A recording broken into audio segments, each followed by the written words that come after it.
Now, for accurate determination of molecular weights of separated molecules, a gel filtration column needs to be calibrated with known standard molecular weight.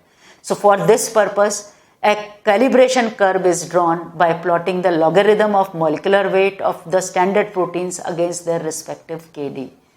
The calibration standard should be selected in such a way that relationship between the molecular weights of standard and molecular weight of the analyte is the same.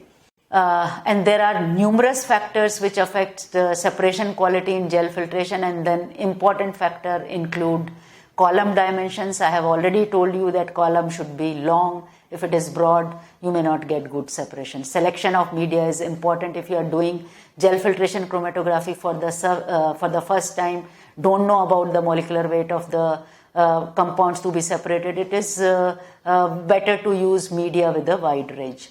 Now, composition of the buffer is important. You cannot use buffer in which your protein or your substance is not stable. So it is important to choose appropriate buffer. Sample volume and concentration is important. Sample volume should be less in case of gel filtration chromatography, and it should not be that much concentrated that it get precipitated. Sample loading is important. If you are loading sample manually, you should not disturb the surface of the gel. If you disturb the surface of the gel, again separation will be affected. Flow rate is also important. If you do not use appropriate flow rate, your again resolution will be affected. If you use too high, everything will come together. If you use too slow flow rate, there will be a diffusion. Length of the tubing is also important. If you use length of the tubing which is bigger, again whole purpose is defeated, and fraction size should be small. Now let us go through some application of gel filtration chromatography.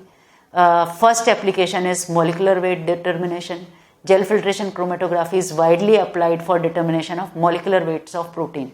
The molecular weight of a given protein is estimated by comparing its elution volume with that of the known protein standard. The standard curve is constructed by plotting logarithm of molecular weight of standard protein against their respective KD. And this standard curve is then used to determine the molecular weight of unknown proteins. Now, another important function is desalting. When you purify your proteins, sometimes your proteins are in salt, and these salt molecules interfere with purification process. And they are small, it is difficult to remove. So for this reason, gel filtration chromatography using a resin with a small size exclusion limit can be used for desalting and buffer exchange application. Suppose if you want to exchange a buffer in the analyte. Desalting is a process of salt removal from a protein sample, while in buffer exchange, more appropriate buffer is used to replace a less appropriate one. The separation limit for the resins are generally up to 10 kDa. Resin with large exclusion limits are not suitable for buffer exchange and desalting application. Now, another application is separation of macromolecules. Gel filtration chromatography is commonly applied in research laboratory for the separation of proteins and peptides, and it can also be used for detection and separation of oligomers. It can be used for purification. Gel filtration chromatography can be used to purify viruses, enzymes, hormones, antibodies, nucleic acid by using appropriate gels. It can also be applied for fractionation of crude samples into low and high molecular weight protein groups. So it can also be used for concentration of sample. Solution can be concentrated by introducing dry Cefadex G10, which soaks up water and small molecules with while the large molecules remain in the solution. The gel can be separated by centrifugation and thereby enriching the solution without affecting other properties like pH and ionic strength, etc. So there are certain precautions one should take while performing gel filtration chromatography. Precautions are selection of appropriate media. Then it should be selected according to the molecular weight of the molecule to be separated. The column length should be enough, approximately 4 feet, to provide better resolution. Flow rate should be appropriate. It should not be very slow that it allows diffusion of the sample, or very fast that it results into poor resolution. And sample should not be precipitated before loading. Now let us see one explanatory example. Suppose we have mixture of equal quantities of three proteins: albumin, pepsin, lysozyme. Suppose we want to separate them. Now, if we want to separate certain proteins, we should know their molecular weight and pH or pi. Now, if you look at their molecular weight, average molecular weight of these proteins are 66 kilodalton albumin, 35 kilodalton pepsin, and 15 kilodalton lysozyme.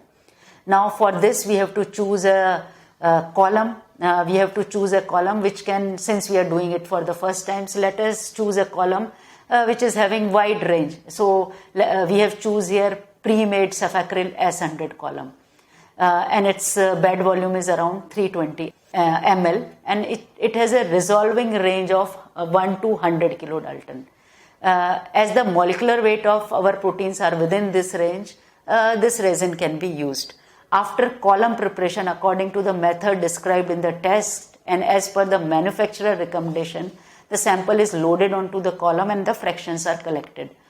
This is the chromatogram which is showing elution profile of albumin, pepsin and lysozyme. As you know, the size exclusion chromatography is based on size. Now, which is the molecule which is having highest molecular weight? Highest molecular weight is of albumin.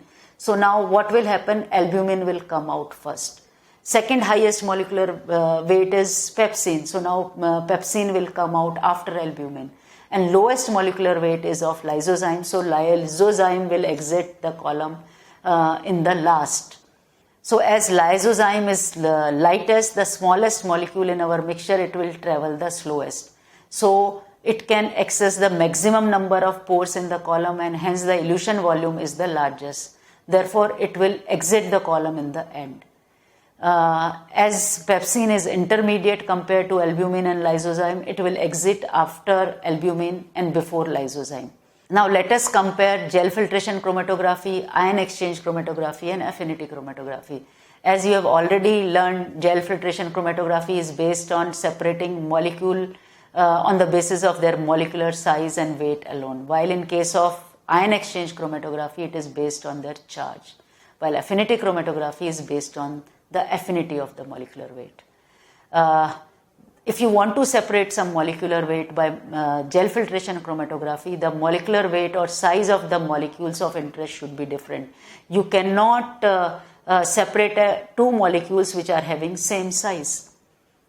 In case of ion exchange chromatography, since we are using charges, pi of the molecules of the interest should be different. And in case of affinity chromatography, specific ligand of the molecule of interest should be available. Now, gel filtration chromatography can be used to determine the molecular weight of the components of the mixture, while ion exchange chromatography can be used for protein purification. And affinity chromatography can be used to study protein-protein interaction. Now, gel filtration chromatography can also be used for purification, concentration and desalting, while ion exchange chromatography is used for water treatment and other applications like pharmaceutical research, industry and chemical industry. While in case of affinity chromatography, it is used to deplete high abundant protein like albumin from the sample. In case of gel filtration chromatography, upon elution, purified proteins will be diluted and will have to be concentrated for further use. But in case of ion exchange chromatography, purified proteins will always be in salt, which will have to be removed for further experimentation. Upon elution, protein will be bound tightly to ligand in case of affinity chromatography and may require severe condition for the separation. Now let us summarize what we have learned today. Gel filtration chromatography is used to separate macromolecules on the basis of their size. Wide range of gel filtration media is available to choose from as per one's requirement, and factors that affect the separation and resolution may include column dimension, media, flow rate, etc. Gel filtration chromatography is applied for molecular weight determination, purification of proteins and peptide, desalting and buffer exchange. Now let us summarize what we have learned today. Gel filtration chromatography is used to separate macromolecules on the basis of their size. Wide range of gel filtration media is available to choose from as per one's requirement, and factors that affect the separation and resolution may include column dimension, media, flow rate, etc. Gel filtration chromatography is applied for molecular weight determination, purification of proteins and peptide, desalting and buffer exchange.